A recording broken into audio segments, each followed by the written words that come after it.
ए बिजौखौ खानाङा रोदोमनाय नङा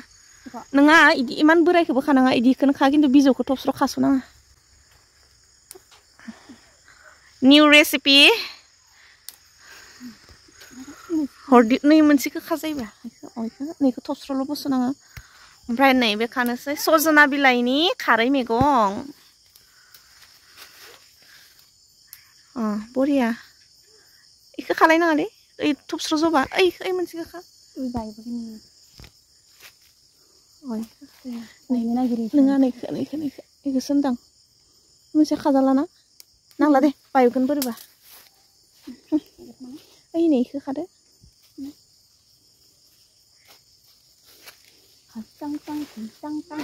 सोरगिदिं ज्राब अह मासे मोजां बाया बेसनिफ्राय लाफायो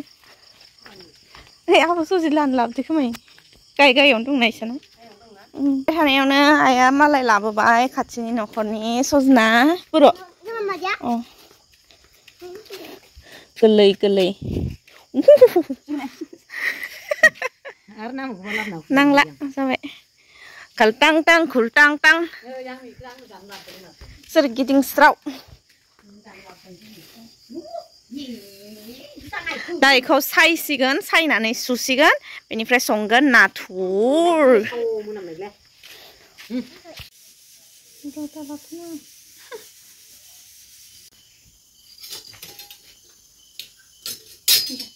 हेलो आंनि इउटुब फेमिलिफोर माबायदि दं नोंसोर वेलकाम बेक टु माय चेनेल जोंनि गासैखौ बरायहोबाय ओमफ्राय आं दिनैहाय बिराद गोबावनि उनावहाय रेसिपि शेयार खालामनो नागिरदों नोंसोरजोंहाय सडेनलि जाब्रबनाय माने आं दाखालिनिफ्रायनो गोसोखांनानै दंबाय थायोमोन आब' सासेनि आरो आं सिनायहायफेरा खिन्थु पटकलि इउटुबावहाय नुदों आङो भिडिअखौ आरो ओमफ्राय रेसिपिखौ मोजां नांबाय आङो जाफेराखैमोनबो आङो खोनाफेराखैमोनबो आरोना बे रेसिपिखौहाय खिन्थु बे आब'नि भिडिअखौ नायनानैहाय गोथाव नुनानै संनो लुबैथारनानै ओमफ्राय उनाव दहाय बागानपारायाव थांदोंमोन नालाय जोङो ओमफ्राय उनावहाय नैबे नाथुरखौ आबै सासेखौ फाननाय नुनानै आङो लाथारनानै खाब्रबबाय आङो नैबे सजना बिलाइखौ गोरलैखौ आरो माने खारै मैगं होनबाथाय आङो ओरैबायदि डेन्जार जाखायो खारै मैगं होनबाथाय जिखुनु रेसिपियानो जा सोरबा गोदान खोन्थाबानो माने नुबानो आङो लुबैखायो खारै ओंख्रिखौ बाक्सानि बयबोआनो लुबैखायो खारै ओंख्रिखौ आंबो दा ट्राइ खालामनो नागिरबाय बे आब'नि रेसिपिखौहाय सजना बिजौजों ओमफ्राय नाथुर खारै ओमफ्राय दा आङो नाखौ एवग्रोना लानोसै ना माने नाथुरखौ ओमफ्राय आङो नाबो होदेरनोसै खारन नाथुरा एसे खम नालाय जोंना आब'ना नाथुर गोजामोन ओमफ्राय टेस्टासो दसे आलादा जागोन नामा सानदों आङो खिन्थु आब'निया हले बिराद गोथाव जादोंमोन दा सारायखौ जाननानै लाबाय ओमफ्राय साराया गुदुं जाखाबाय होनोसै थाव आंनि गोसोम सारायाव होना लाबाय आङो थाव ओमफ्राय आंहाय संख्रि आरो माबा फुनखाना लाबाय हालदै सडेन जाब्रबनाय ओमफ्राय नङाबा आं सानदोंमोनसो आरो दा आङो दा हराव ओंखाम जाला हाबा दं नालाय बुधबाराव दिनै सानसे गाबोन सानसे डाइट थानोसै ओमफ्राय उनाव बुधबारावहाय बेदरजों जागोन होननानै फेल जाबाय फेल गुदुं जाग्रोथोंसै बियो सोरबा आंनाव कमेन्ट्स खालामो नोंसोर एक्ट्रिसफोरखौ जोंथ' नायोआनो नोंसोरसो जोंखौ सापर्ट खालामा होननानै बिदि नङा आगैमोन आङो जायनिखि गोदान चेनेल फैया मानो जेनेबा माबायावहाय स्क्रिनावहाय आङो नायखायो ओंखायनोथ' बे आब'नि ओंख्रि संनायखौ नुबाय आङो नायो आंबो नायो ओमफ्राय न' सोरबा बादिनिखौ आङो साबस्क्राइबारखौ ओमफ्राय मनिटाइजेसन जायफोरना जायाखै बिसोरनिखौ आङो ओरैनो लगायलायनानै दोनलायो आङो सोरनिखौबा जाय माने सोरनिखौबा माने स्क्रिनावहाय जायनि फैयो बिसोरनिखौ नांगौ गायखाय ओमफ्राय आगैमोना सोरबा बुंहरो आंखौबो सापर्ट खालाम आंखौबो सबनिखौबो साबस्क्राइब खालामना दोनजोबदों आङो ओरैबायदि टं रानिया बालायग्रा जादोंमोन साननैसो इनियाव माबादोंमोन ना आंनाथ' मबाइल बिदि गैयामोन ना इदिजोंसो खालामना दोनदोंमोन ना रानिया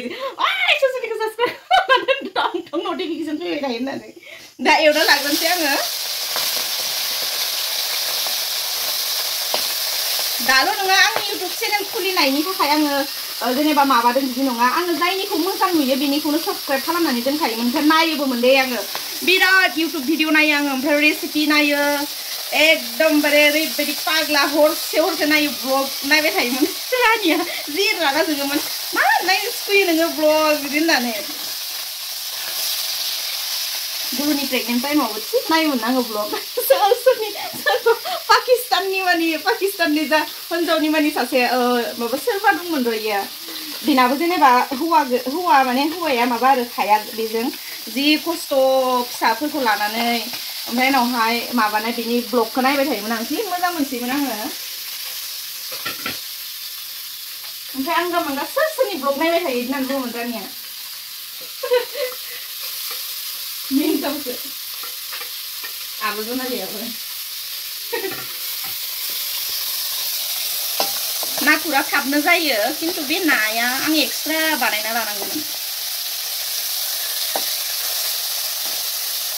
मासे साफा नुखायो कालारखौ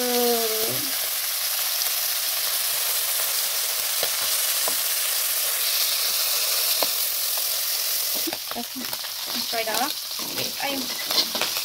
जाबायानो ओमफ्राय खांनानै दोननोसै आङो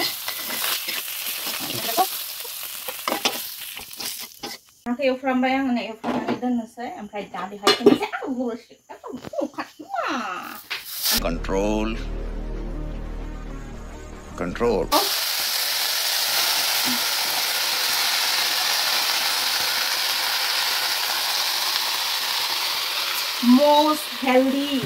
most healthy ओंख्रै ओमफ्राय खारै ओंख्रिजों दानगार जोबसिगोन जानांगौ most healthy आं जानांगौमोन ना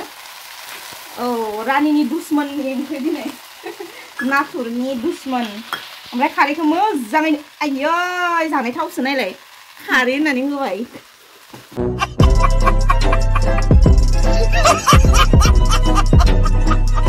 होनांगौनिहाय डाइरेक्ट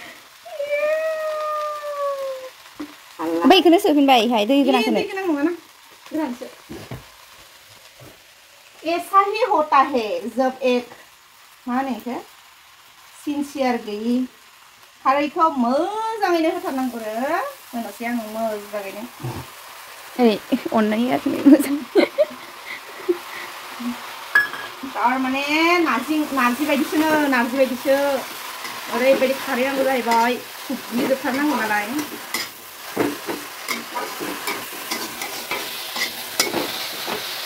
माबायदि जागोन मिथिला दे जाफेराखै लोगोफोर आब'निखौबो नुनायाव बिराद गोथाव नुदोंमोन दा नैबे आब'ना माबायदि जायो मिथिला माथो एसेल' जाजोब्बायलै रानि मिथियालै एसे जानोसै एमान एसेल' जाबाय नालाय मा जागोनसै दालाय जाखायो खोमा बिदिनो एसे ओमफ्राय दा बेखौ ज' होनोसै बाराद्राय एसेल' मोनबाय आङो खत्म बाय बाय टाटा गुड बाय गया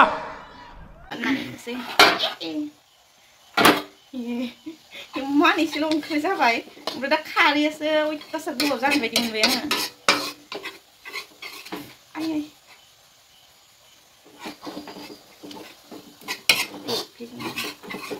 एग्लिजोबनोसै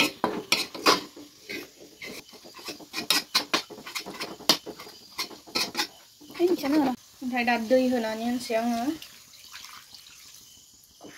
खम जाबाय सजना बिलाइया लोगोफोर नै इदिसो मालाय गथा संदोंमोन नै इदिसो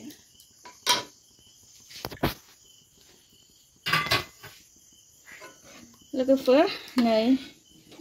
जों ना दै होबाय आङो दा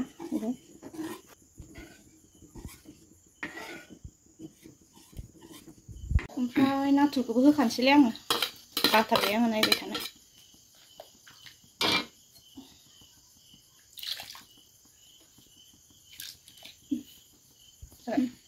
दा मा खालामगोन बेखौ आङो खोबनानै दोनबाय थानोसै ओमफ्राय जेबो होआ आङो माने आब'आ माबा माबि देनानै होदोंमोनलै सामब्राम गुफुरबो होलायलायलांदोंमोन ओमफ्राय आङो खारै मैगङाव माने मैगं गोथांनि खारै मैगङावहाय आङो सामब्राम गुफुर बिदि होनो बायो ओमफ्राय जाब्रां इसे देनानै होयो आङो ओमफ्राय उनाव बानलु थाइसे हाखावनानै होयो ओमफ्राय दा बानलु गैया जोंहानाव ओरैबायदि ओमफ्राय दा जाब्रां इसे देनानै होगोन आङो ओमफ्राय दा जानायखौबो देखायगोन गिदिर खालाम अरा गिदिर खालाम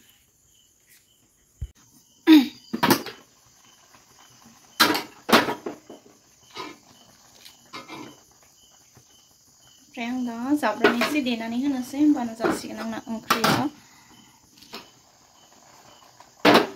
जाब्रां होना होनोसै आङो एसे जार फैजासिम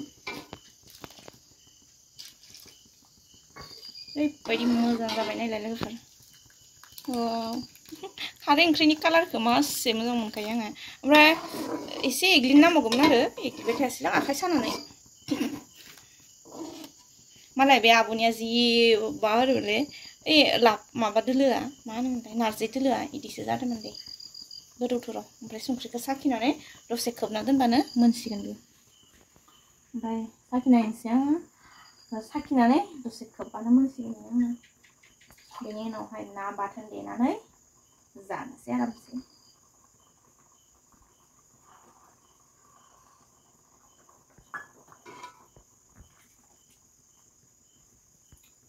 गोथावानो खारैया बारा बाबला खोमा गैया जार बुरायबाय खोमा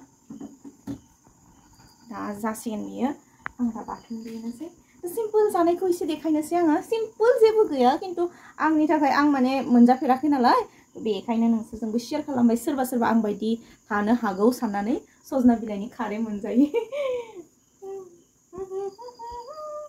मोनसिगोन ओमफ्राय गाइखेर फुदुंसोनांगौ गाइखेर फुदुंनायावनो टाइम थांजोबो गेसबो खरस जायो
ओमफ्राय दा आब' सनाया जानाय नायनोसै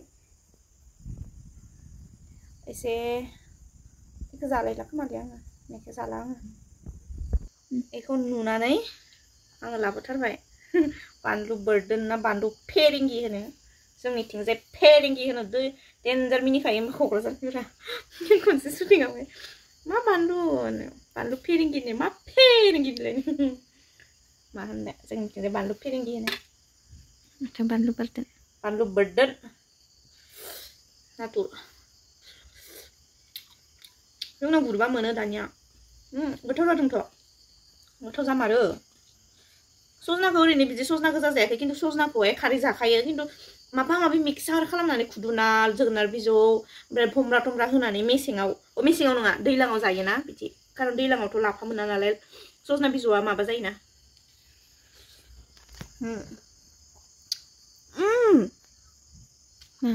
बिराद गोथाव रानि नोङो नाथुरखौ जायाबाबो ओंख्रिखौ जा बिराद गोथाव रानिया नाथुर जानो हाया रानिना नाथुर जाबाथाय मा जायो आं आगोलावबो भिडिअ होनखांबाय खोमा बे नाथुर खैजेमा बिदि जिखुनु बिदि बुस्थुखौ जानो हाया उदै सायो ओमफ्राय उनावहाय गारामाया माबायो मानो बोरैबा मोनोनो बियो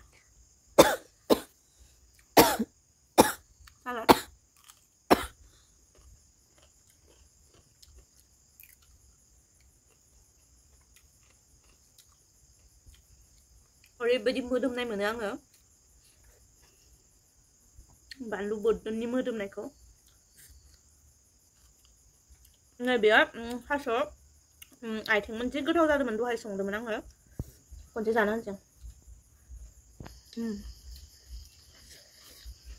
नानि एसे माबा लाबोनानै होफैला आं संख्रि होननानै बिराद गोथाव ओमफ्राय साबायखर बावबाय दे आङो आब'निसिम एसे मोजां रेसिपि शेयार खालामनायनि थाखाय दा माबानोसै होमबाथाय जाबाय थानाय भिडिअ खालामबाथाय थालाङो आं जानाया दा आसा खालामो आंनि भिडिअखौ दिनैहाय मोजां मोनबाय होननानै खालामब्रबनाय ओरैनो सानब्रबनाय भिडिअ दा दोनथ'नोसै बेखिनियावनो ओमफ्राय भिडिअखौ मोजां मोनोबाथाय लाइक खालाम शेयर खालाम कमेन्ट्स खालामबानो जाबाय ओमफ्राय थाबैनो 50K खालामनानै होबानो जाबाय और अगर तुम लोग नए हो तो सब्सक्राइब करो वो जो लाल वाला बटन है उस पर फूट फेंक के मारो या फिर मोमबत्ती मुझे नहीं पता बस क्लिक हो जाना चाहिए आङो